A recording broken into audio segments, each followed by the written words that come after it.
Hello, today I will show you how you can land any helicopter with one exception on water in Grand Theft Auto 5. I will now move to the area with calm water around my yacht. This can be of course done on any water, as I will prove later.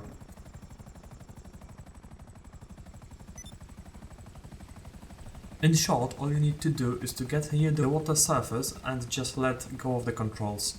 The machine should slowly drop to the water by itself and rest on the lowest point of its in-game model.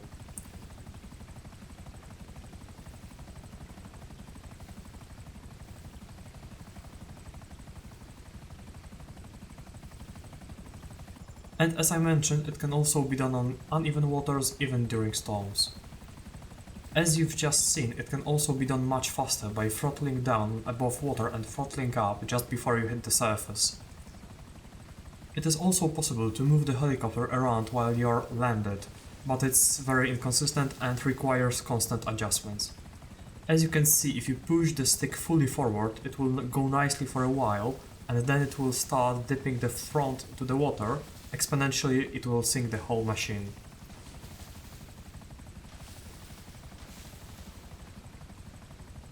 This is my frugal attempt at showing how I achieve a steady movement. I found that for me the best way to do it is to reset the helicopter tilt by clicking the left mouse button right before the helicopter starts fluctuating. It gets some time to get the timing right, but when you got it, it's quite simple to keep the machine steady even during storms.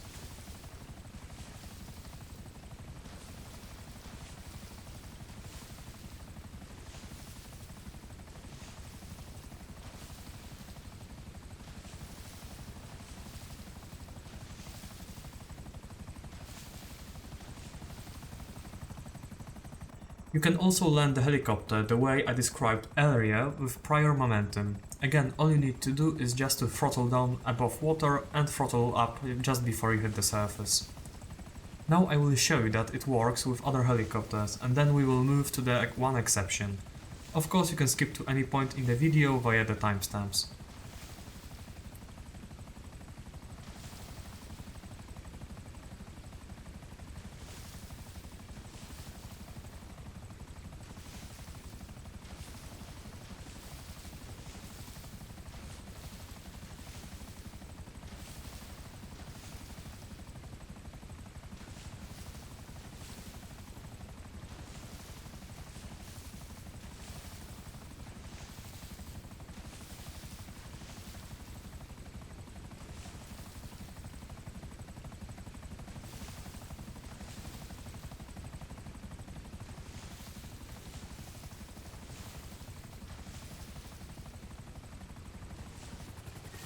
Here we can see the annihilator in action. It could fit really nicely for a rescue mission of some sorts, which brings me to the question if players can get into the helicopter while it's hovering like that.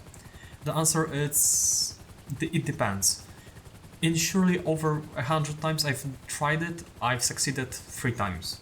As far as I understand it, it depends on the server lag. The more laggy it is, the more likely you are to succeed.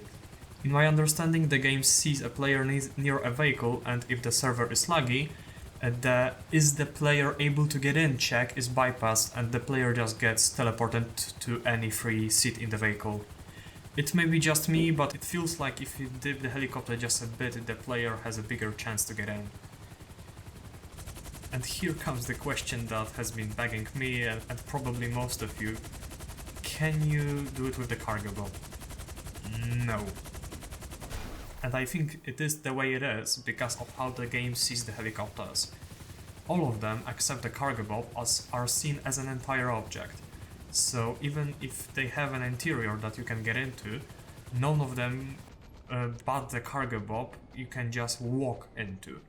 And that's the point. As far as I understand it, the game thinks that the lowest point of the cargo bob is not its floor, but its roof. Therefore, when you approach the water, it tries to sink it to the roof, but around these components here is the point of no return, and if the water hits this point, there's no way for you to pull up the helicopter from the water. It's very unfortunate, because it could do for a perfect role-playing asset, but it is what it is. Of course, you can get the cargo boat as your personal vehicle and you can open the ramp manually and hover manually over the water without actually touching down on it, but it's not the same. Anyway, thank you for watching.